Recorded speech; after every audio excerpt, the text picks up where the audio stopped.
Few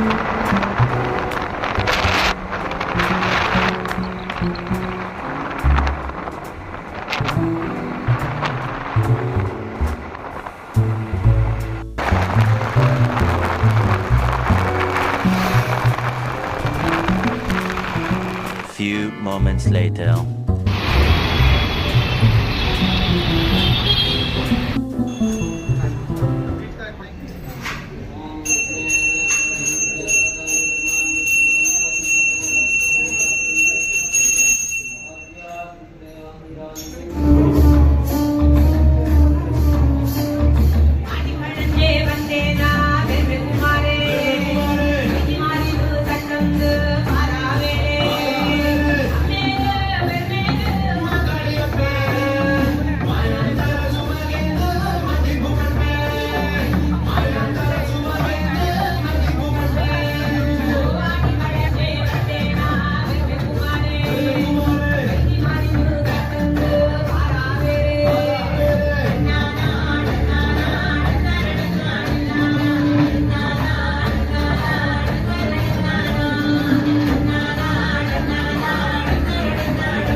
Few moments later.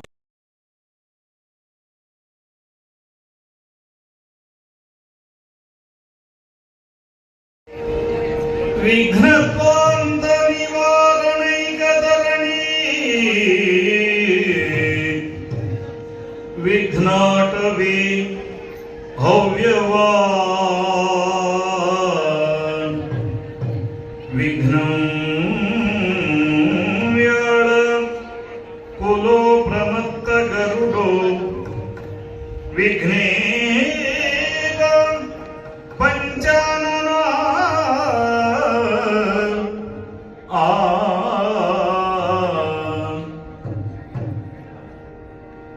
विघ्नो तुंग गिरि प्रभेदन पवि विघ्नाति कुंभोद्भव विघ्नघौघ घन प्रचंड पवनो श्री विघ्नेश्वर पातु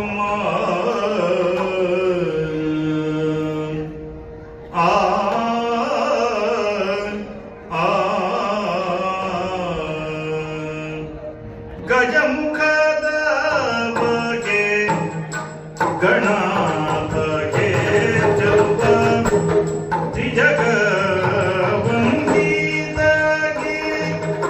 आरतीय यत्तिवे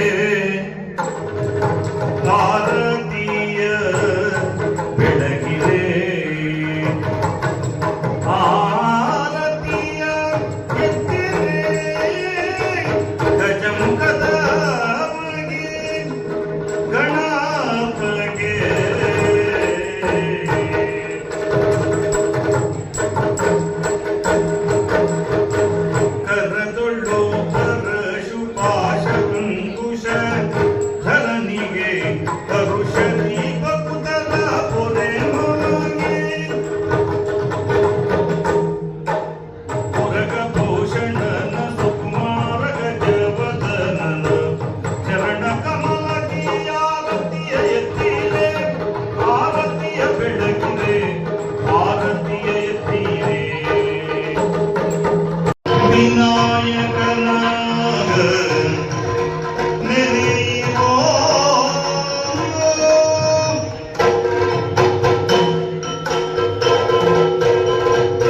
ಪರಮಾಂಗ ಭಕ್ತಿಯ ಅಜನ ಧ್ಯಾನಿಸಿ ವಂದಿಸುವೆ ಶಾರದಿಗೆ ಶಕ್ರಾದ್ಯಮರಲಿಂಗರಗಿಯೇ ನಾವಿಯೊಳು ಬಲವ್ಯಾಸ ಮುನಿಪದ ದ್ವಂದ್ವ ಕಾನತನಾಗಿ ಕವಿಗಳ ಸಂದಣಿಗೆ ಬಲ ಬಂದು ಬೇಳುವೆ ನೀಯೇ ಶಬರಿಮಲೆ ಅಯ್ಯಪ್ಪ ಎಂಬಿ ಕಥಾಮೃತವ ಆ ಆ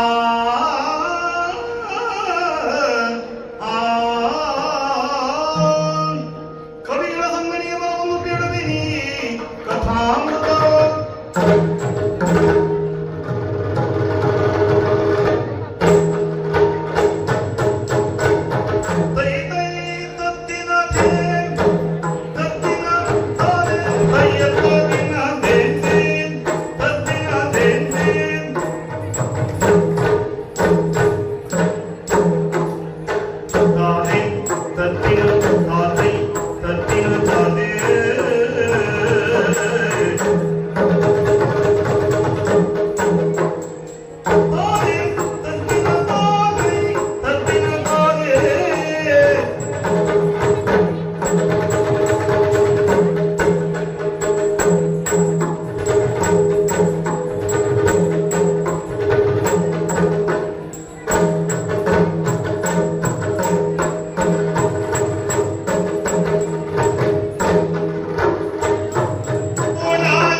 ಮತ್ತೆ ಶರಭಶಾಧೂಲ ಮತ್ತೆ ಶರಭಶಾಧೂಲ ಕಾಡಾನೆ ಕಾಡಾನೆ ಕಾಡಾನೆ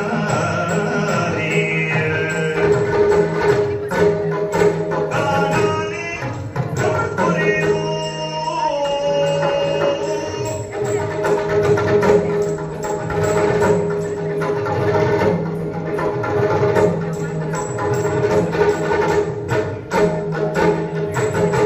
ವರಹ ಚಮರಿ ಖಡ್ಗಾಮೃಗವು ವರಹ ಚಮರಿ ಖಡ್ಗಾಮೃಗವು ಮರ ಮರಕ್ಕೆ ಹಾರುವ ಹಾರುವ ಹಾರುವ ಹಾರುವ ಕಪಿ ಕಪಿ ಕಪಿ ಗಗನದ ಪರವು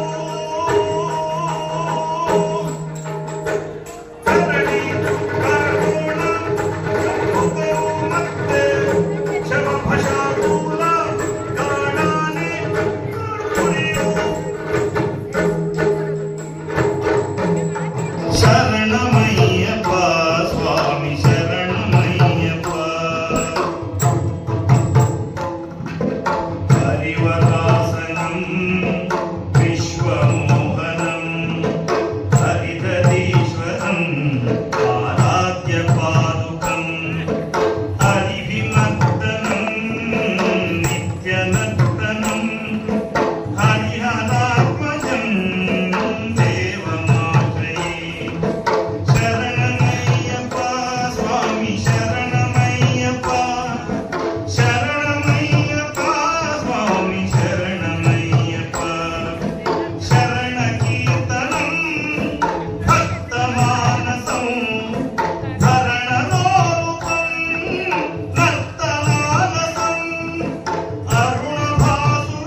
ದಿನಗಳಲ್ಲಿ ಇವರು ಇನ್ನಷ್ಟು ಎತ್ತರಕ್ಕೆ ಬೆಳೆದು ಮುಂದೊಂದು ದಿನ ನಮ್ಮ ರಾಜ್ಯದ ಮುಖ್ಯಮಂತ್ರಿ ಆಗಲಿ ಎಂಬುದೇ ನಮ್ಮ ಈ ಸಮುದಾಯದ ಆಸೆ. 1993ರಲ್ಲಿ ಗ್ರಾಮ ಪಂಚಾಯತ್ ಸದಸ್ಯರಾಗಿ ರಾಜಕೀಯ ಜೀವನ ಆರಂಭಿಸಿದ ಇವರು 1996ರಲ್ಲಿ ತಾಲೂಕ್ ಪಂಚಾಯತ್ ಸದಸ್ಯರಾಗಿ 2006ರಲ್ಲಿ ಜಿಲ್ಲಾ ಪಂಚಾಯತ್ ಸದಸ್ಯರಾಗಿ ಆಯ್ಕೆಯಾದವರು. ನಮ್ಮ ಕಣ್ಣ ಮುಂದೆ ಇರುವುದೆಲ್ಲವೂ ಇತಿಹಾಸ. ಅಂದು ಫೋಟೋಗ್ರಾಫರ್, ಇಂದು ಕ್ಯಾಬಿನೆಟ್ ಲೆವೆಲ್ ಮಿನಿಸ್ಟರ್. ಕಾರಂತ ನಾಡು ಕೋಟಾದಲ್ಲಿ ಹುಟ್ಟಿರುವ ಮತ್ತೊಂದು ರತ್ನವೇ ನಮ್ಮ ಪ್ರೀತಿಯ ಕೋಟಾ ಶ್ರೀನಿವಾಸ್ ಪೂಜಾರಿ. ಇವರು ನಮ್ಮ ಸಮಾಜದ ಹೆಮ್ಮೆ. ಛಾಯಾಗ್ರಾಹಕರಾಗಿ, ಬರಹಗಾರರಾಗಿ, ಈಗ ಯಶಸ್ವಿ ರಾಜಕಾರಣಿಯಾಗಿರುವ ನಮ್ಮ ಪ್ರೀತಿಯ ಕೋಟಾ ಶ್ರೀನಿವಾಸ್ ಪೂಜಾರಿ ಅವರೇ, ನಿಮಗಿದು ಪ್ರೀತಿಯ ಸ್ವಾಗತ ಹಾಗೂ ಸನ್ಮಾನ. ಮುಜರಾಯಿ ಇಲಾಖೆ ಸಚಿವರಾಗಿ, ಬಂದರು ಮತ್ತು ಒಳನಾಡು ಸಾರಿಗೆ ಸಚಿವರಾಗಿ, ಮೀನುಗಾರಿಕೆ ಸಚಿವರಾಗಿ, ಹಿಂದುಳಿದ ವರ್ಗಗಳ ಕಲ್ಯಾಣ ಸಚಿವರಾಗಿ ಯಶಸ್ವಿಯಾಗಿ ಹಲವಾರು ಯೋಜನೆಗಳನ್ನ ಸುಧಾರಣೆಗಳ ತಂದು ಸೈ ಎನಿಸಿಕೊಂಡಿರುವ ಬಿಲ್ಲವ ಸಮಾಜದ ರತ್ನವೇ ಈ ಶ್ರೀ ಕೋಟಾ ಶ್ರೀನಿವಾಸ ಪೂಜಾರಿ. ಇವರಿಗೆ ಗೋಕರನಾಥೇಶ್ವರನು, ಕೋಟಿ ಚೆನ್ನಯ್ಯರು ಇವರ ರಾಜಕೀಯ ಜೀವನಕ್ಕೆ ಇನ್ನಷ್ಟು ಉನ್ನತದ ಸ್ಥಾನವನ್ನು ಅಲಂಕರಿಸಲಿ ಎಂಬ ಪ್ರೀತಿಯೊಂದಿಗೆ ಪ್ರೀತಿಯ ಸನ್ಮಾನವನ್ನ ಅರ್ಪಿಸ್ತಾ ಇದೆ ಬಿಲ್ಲವ ಅಸೋಸಿಯೇಷನ್ ಬೆಂಗಳೂರು. ನಮಗೆಲ್ಲರಿಗೂ ಆದರಣೀಯರಾದಂಥ ವೇದಕುಮಾರ ಸಹಿತ ನನ್ನ ಜೊತೆ ಇರುವಂಥ ಎಲ್ಲ ಗೌರವಾನ್ವಿತ ಗಣ್ಯರೇ, ಬಂಧುಗಳೇ, ಸ್ನೇಹಿತರೆ, 11 ಗಂಟೆ ಬರಬೇಕು ಅಂತೇಳಿ ವೇದಕುಮಾರ್ ಆಜ್ಞೆ ಆಗಿತ್ತು. ಆದರೆ ನನ್ನದೇ ಆದಂಥ ಕಾರ್ಯಚೌಕಟ್ಟಿನಲ್ಲಿ ಬಿಡಲಿಕ್ಕಾಗದಿರುವಂಥ ಕೆಲಸಗಳ ಹಿನ್ನೆಲೆಯಲ್ಲಿ ಚಿಕ್ಕಮಗಳೂರು, ಅಜ್ಜಂಪುರ, ಮತ್ತೊಂದೆರಡು ಕಡೆ ಹೋಗಿ ಇಲ್ಲಿಗೆ ಬರ್ತಾ ಇದ್ದೇನೆ. ಬರುವಾಗ ತಡ ಆಗಿದೆ, ಕ್ಷಮಿಸಬೇಕು. ಎಲ್ಲ ಕಾರ್ಯಕ್ರಮಗಳು ಮುಗಿದಿದ್ರು ಕೂಡ ನೀವೆಲ್ಲರೂ ಪ್ರೀತಿಯಿಂದ ನನ್ನನ್ನು ಬನ್ನಿ ಅಂತೇಳಿ ಸ್ವಾಗತ ಮಾಡೋದಕ್ಕೋಸ್ಕರ ಮತ್ತು ನನ್ನಂಥ ಸಾಮಾನ್ಯನೊಬ್ಬ ಚುನಾವಣೆ ನಿಂತಾಗ ಇದು ನಮ್ಮದೇ ಚುನಾವಣೆ ಅಂತೇಳಿ ನನ್ನನ್ನು ಗೆಲ್ಲಿಸಿದ್ದಕ್ಕೋಸ್ಕರ ನಿಮಗೆಲ್ಲರಿಗೂ ಅತ್ಯಂತ ಪ್ರೀತಿಯ ಧನ್ಯವಾದಗಳು.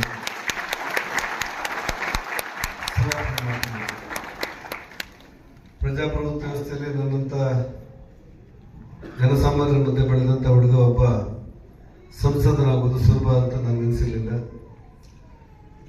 ನನಗೆ ನೆನಪಿರುವಂತೆ ಸುಮಾರು 10-11 ವರ್ಷದ ಹಿಂದೆ ಇಲ್ಲಿಗೆ ನಾನು ಬಂದಿದ್ದೆ. Doctor VS. ಆಚಾರ್ಯ ಅನ್ನುವಂಥ ಗೃಹಮಂತ್ರಿಗಳು ನನ್ನ ಹಿರಿಯರು ಉಡುಪಿಯಲ್ಲಿ. ಅವ್ರು ಬಂದಾಗ ನಾನು MLC ಆಗಿ ಆಯ್ಕೆ ಆಗಿದ್ದಷ್ಟೇ, ಒಂದು 6 ತಿಂಗಳಾಗಿತ್ತು. ವೇದಕುಮಾರ್ ಮಾತಾಡ್ತಾ ಹೇಳಿದ್ರು, ನಮ್ಮ ಕೋಟಾ ಶ್ರೀನಿವಾಸ ಪೂಜಾರಿ ಮಂತ್ರಿ ಆಗಬೇಕು ಅಂತ ನಮ್ಮ ಆಸೆ ಅಂತ ಹೇಳಿದ್ರು. ಉಡುಪಿ ಅಂತ ಒಂದು ಸಣ್ಣ ಜಿಲ್ಲೆಗೆ ಆಚಾರ್ಯ ಅಂತ ಮಹಾನ್ ವ್ಯಕ್ತಿಯೊಬ್ಬರು ಮಂತ್ರಿ ಇರುವಾಗ ಮತ್ತೊಂದು ಮಂತ್ರಿ ನಿಮಗೆ ಬೇಕಂತೇಳಿ ಅವ್ರು ಮಾಡೋದು ಹೇಗೆ ಅನ್ನುವಂಥ ಚರ್ಚೆಗಳು ಅವ್ರ ಮನಸ್ಸಲ್ಲಿ ಮೂಡಿರ್ಬೋದು ಏನೋ. ಆಚಾರ್ಯ ಉತ್ತರ ಕೊಡುವಾಗ ಹೇಳಿದ್ರು, ಶ್ರೀನಿವಾಸ ಪೂಜಾರಿ ಒಬ್ಬ ಕುಶಲಮತಿ ರಾಜಕಾರಣಿ, ಇಂದಲ್ಲ ನಾಳೆ ಒಳ್ಳೇದಾಗುತ್ತೆ ಅನ್ನುವಂಥ ಮಾತನ್ನ ವೇದಕುಮಾರಿಗೆ ಹೇಳಿರುವಂತ ನನಗಿಂದು ನೆನಪಿದೆ. ಬದಲಾದಂಥ ರಾಜಕಾರಣದ ಘಟ್ಟದಲ್ಲಿ, ಬದಲಾದಂಥ ರಾಜಕಾರಣದ ದಿನಗಳಲ್ಲಿ, ಬದಲಾದಂಥ ರಾಜಕಾರಣದ ವ್ಯವಸ್ಥೆಯಲ್ಲಿ ನನಗೆ ಇಲ್ಲಿಗೆ ಬಂದು ಹೋದ ನಂತರ 4 ಸಾರಿ ಶಾಸಕನಾಗಲಿಕ್ಕೆ ಅವಕಾಶಗಳಿದೆ. ಇಲ್ಲಿಗೆ ಬಂದು ಹೋದ ನಂತರ 3 ಸಾರಿ ಮಂತ್ರಿ ಆಗಲಿಕ್ಕೆ, 1 ಸಾರಿ ಅಂತೂ ಸಮಾಜ ಕಲ್ಯಾಣ ಮಂತ್ರಿಯಾಗಿ 28,000 ಕೋಟಿ ರೂಪಾಯಿಯ ಜನಪರವಾದಂಥ ಕೆಲಸ ಮಾಡಲಿಕ್ಕೆ ಅವಕಾಶ ಆಗುವಂತ ಬಹಳ ದೊಡ್ಡ ಖಾತೆಯನ್ನು ನನಗೆ ನೀಡಲಾಗಿದೆ. ಕರ್ನಾಟಕ ರಾಜ್ಯದಲ್ಲಿ ಕೆಳಮನೆಯಲ್ಲಿ ಯಡಿಯೂರಪ್ಪನವರು ವಿರೋಧ ಪಕ್ಷ ನಾಯಕನಾದರೆ, ಮೇಲ್ಮನೆಯಲ್ಲಿ ನಿಮ್ಮ ಹುಡುಗ ಕೋಟಾ ಶ್ರೀನಿವಾಸ ಪೂಜಾರಿ ವಿರೋಧ ಪಕ್ಷ ನಾಯಕನಾಗಿ ಕೆಲಸ ಮಾಡುವಂತ ಕ್ಯಾಬಿನೆಟ್ ದರ್ಜೆ ಅವಕಾಶ ನನಗಾಗಿತ್ತು. ಎಲ್ಲದರ ಮಧ್ಯೆ ಸಂಸದನಾಗಬೇಕು ಅಂತ ಹೇಳಿ ಪಾರ್ಟಿ ಸೂಚನೆ ಕೊಡ್ತು, ಅಭ್ಯರ್ಥಿ ಆಗಬೇಕು ಅಂತ ಹೇಳಿ. ಬಹಳ ಕಠಿಣವಾದಂಥ ಜವಾಬ್ದಾರಿ ಇದು, ಬಹಳ ದೊಡ್ಡ ಜವಾಬ್ದಾರಿ. ಆ ಹಿನ್ನೆಲೆಯಲ್ಲಿ ನಾನು ಚುನಾವಣೆಗೆ ಸ್ಪರ್ಧೆ ಮಾಡಿದ್ದೆ. ನನ್ನ ನಿರೀಕ್ಷೆಯನ್ನು ಮೀರಿ ಎಲ್ಲರ ಆಶೀರ್ವಾದದಿಂದಾಗಿ ನನಗೆ ಗೆಲುವಾಗಿದೆ. ಪ್ರಜಾಪ್ರಭುತ್ವದಲ್ಲಿ ಗ್ರಾಮ ಪಂಚಾಯತ್ ಸದಸ್ಯರಾಗಿ ಆಯ್ಕೆಯಾಗಿರುವಂಥ ಸಾಮಾನ್ಯ ಹುಡುಗ ಇವತ್ತು ನರೇಂದ್ರ ಮೋದಿ ಅವರ ಜೊತೆಯಲ್ಲಿ ಪಾರ್ಲಿಮೆಂಟ್ ಅಲ್ಲಿ ಕೆಲಸ ಮಾಡುವಂತ ಯೋಗ ಸಿಕ್ಕಿತ್ತು. ಒಂದು ಪಾರ್ಲಿಮೆಂಟ್ ಅಂತ ಅಂದುಕೊಂಡು ಅತ್ಯಂತ ಪ್ರೀತಿಯಿಂದ ನಿಮ್ಮ ಕಾರ್ಯಕ್ರಮಕ್ಕೆ ಬಂದಿದ್ದೆ. ಕರಾವಳಿಯಿಂದ ಬಂದು ಇಲ್ಲಿಷ್ಟು ದೊಡ್ಡ ವ್ಯವಸ್ಥೆಗಳನ್ನು ಮಾಡಿ ಕರೆದು ನಮ್ಮವರು ಬಂದಿದ್ದಾರೆ ಬನ್ನಿ ಅಂತ ಹೇಳುವಂತ ಒಂದು ಒಳ್ಳೆಯ ವಾತಾವರಣ, ಭಾವನಾತ್ಮಕವಾದ ಸಂಬಂಧಗಳು ಪ್ರೀತಿಯ ಚಟುವಟಿಕೆಗಳು, ಆತ್ಮೀಯ ಸ್ನೇಹಪೂರ್ಣವಾದಂಥ ಮಾತುಗಳು ಇವನ್ನೆಲ್ಲ ಕೇಳಿ ಅತ್ಯಂತ ಭಾವುಕತೆಯಿಂದ ನಿಮ್ಮ ಕಾರ್ಯಕ್ರಮಕ್ಕೆ ಮತ್ತು ನಿಮಗೆಲ್ಲರಿಗೂ ಕೂಡ ಧನ್ಯವಾದಗಳನ್ನು ಹೇಳ್ತಾ, ಒಂದು ವಿಚಾರಗಳನ್ನು ನಾರಾಯಣ ಗುರುಗಳು, ಕೋಟಿ ಚೆನ್ನೈಯರು ನಮ್ಮ ಆದರ್ಶ ಪುರುಷರು, ನಮಗೆಲ್ಲರಿಗೂ ಆದರಣೀಯರಾಗಿರುವಂತಹ ಅನೇಕ ಸಮಾಜದ ಮುಖಂಡರು ಕಟ್ಟಿಬಿಡಿಸಿದಂತಹ ಸಂಸ್ಥೆ ಇದು.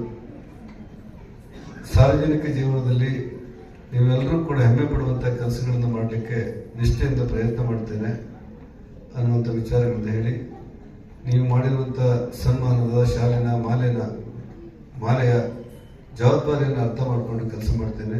ಎಲ್ಲರಿಗೂ ಶುಭವಾಗಲಿ. ನಮಸ್ಕಾರ, ಧನ್ಯವಾದ.